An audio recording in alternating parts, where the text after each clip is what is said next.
What do you make of that, sir? جی بسم اللہ الرحمن الرحیم. بیسٹر اعزاز نے بڑی اچھی طرح پورے سینیریو کو ایکسپلین کیا ہے. میں دو تین باتیں کرنا چاہوں گا with respect to the current conflict اور اوور آل جو maritime scenario that prevails in the state of Hormuz. ہم سب کو پتا ہے کہ this war was not about state of Hormuz, it was about change of regime, it was subjugation of Iran and Greater Israel and so on and so forth.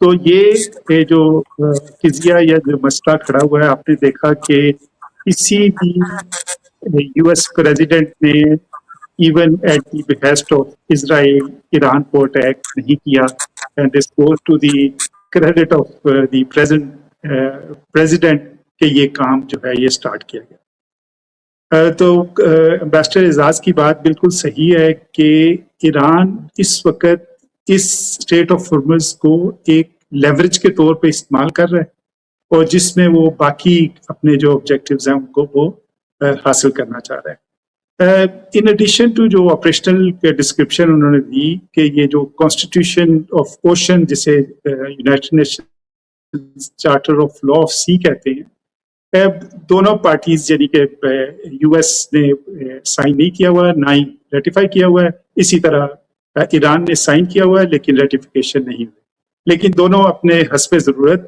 اس لا کو اپنے advantage میں استعمال کرنا چاہتے ہیں. جنگ سے پہلے صورتحال یہ تھی کہ انٹرنیشنل میری ٹائم آرگنائزیشن نے ایک ٹریفک سپریشن اسکیم رکھی ہوئی تھی جو کہ 2 میل آؤٹورڈ باؤنڈ کے لیے تھی اور 2 nautical miles for the inward bound تھی, اور ان بٹوین ایک 2 ناٹیکل مائلز کی بفر زون تھی یا جسے یا سیفٹی زون جسے کہہ سکتے ہیں وہ تھی.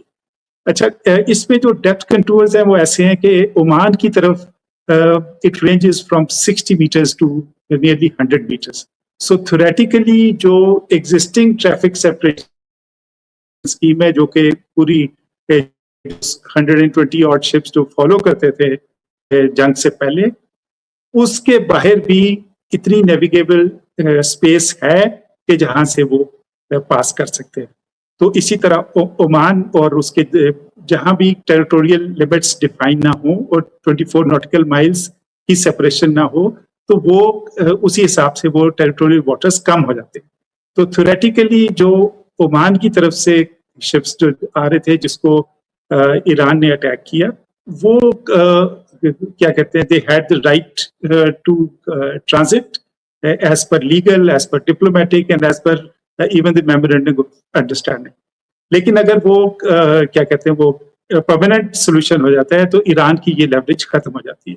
ایک اور میں آپ کی توجہ دلانا چاہتا ہوں کہ ایران اس ایم او یو پہ سائن کرنے میں جو میجر کنٹریبیوٹنگ فیکٹر تھا وہ بلاکیڈ آف ایرانین پورٹس تھا, کیونکہ وہ اس سے پہلے ایون پرانی گلف وارز میں بھی ایران جو ہے آئل ایکسپورٹ کرتا رہا اور China was buyer and India was a buyer. تو وہ ان کو جو ہے جو نیسسری فارن ایکسچینج ان کو ضرورت تھی اس کے لیے وار ایفرٹ کے لیے اور اپنی اکانومی کے لیے. تو جب یہ تقریباً 3-4 ہفتے یو ایس نے ایفرٹ لگا کے بلاکیڈ کر دیا تو اس کے بعد یہ دونوں جو ہیں وہ کیا کہتے ہیں دونوں پارٹیز نے ایگری کیا کہ جی نیگوسیشن.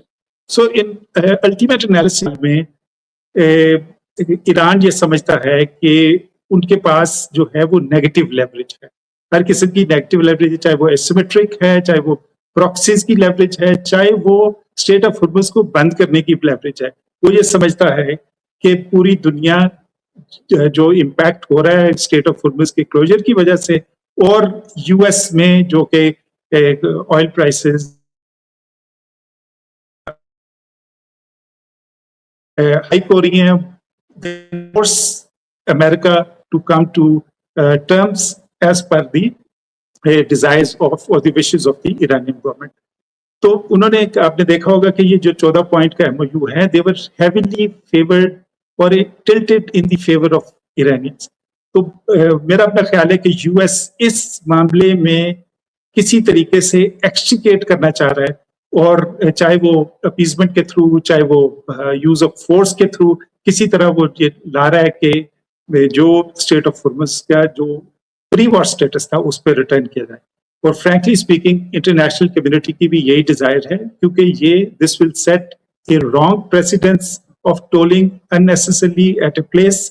کیونکہ لیٹس فیس اٹ کہ جو سیز جو کہ 3/4 آف دا ورلڈ کو کور کرتے ہیں ایک شیئرڈ ہیریٹیج ہے. جس طرح انوائرمنٹ شیئرڈ ہیریٹیج ہے, اسی طرح سیز ایک شیئرڈ ہیریٹیج ہے. اور اس میں اور کوئی کام نہیں چل سکتا جب تک اسٹیٹس کوآپریٹ کریں.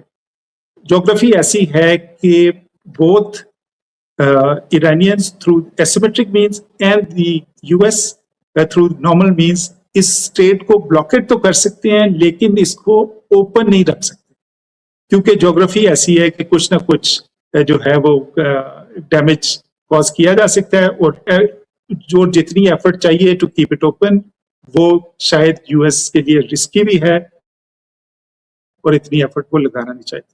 تو الٹیمیٹلی جیسا کہ عربس اور ایرانیئنز نے ایک قسم کی ایگریمنٹ کر لیا ہے کہ to coexist normally and through cooperation at least to the extent of the Gulf and the state of Hormuz, کیونکہ اسی میں سب کی بھلائی ہے اور انٹرنیشنل کمیونٹی کی بھی ایک بھلائی.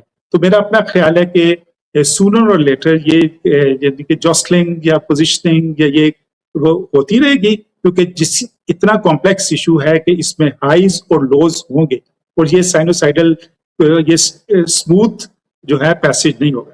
تو لیٹس ہوپ کہ centi prevails on both side, because this is not in the interest of the world, نہ ہی ریجن کی انٹرسٹ میں ہے کہ اس لڑائی کو مزید جاری رکھا جا سکے. اور اس ایک لا حاصل لڑائی ہوگی کہ جس میں جو پولیٹیکل یا پولیٹیکو ملٹری آبجیکٹیوز ہیں وہ اچیو نہیں ہو سکتے دونوں سائڈس کے. بالکل پولیٹیکو ملٹری آبجیکٹیو اچیو نہیں ہو سکتے. اور آپ نے صحیح کہا کہ سر جو سمندر ہے وہ شیئرڈ ہیریٹیج ہے اور کوئی کسی کو بھی حق نہیں ہے کہ وہ اس کے اوپر ایک ان نیسیسری ٹولنگ کرے. تو یہ ایک obviously the world understands that. Now I would request Major General Zahid Mahmood Saab, sir, if you could give your opening remarks on this, why Strait of Hormuz is sticking point and what's your overall take on this subject, sir. Sir, وہ unmute کر لیں please. جی thank you very much doctor صاحب, بہت شکریہ. I think enough has been said legally اور اس کے جو ریپرکشنز ہیں امبیسڈر صاحب نے بھی اور ایڈمرل صاحب نے بڑا اچھا ایکسپلین کر دی ہے.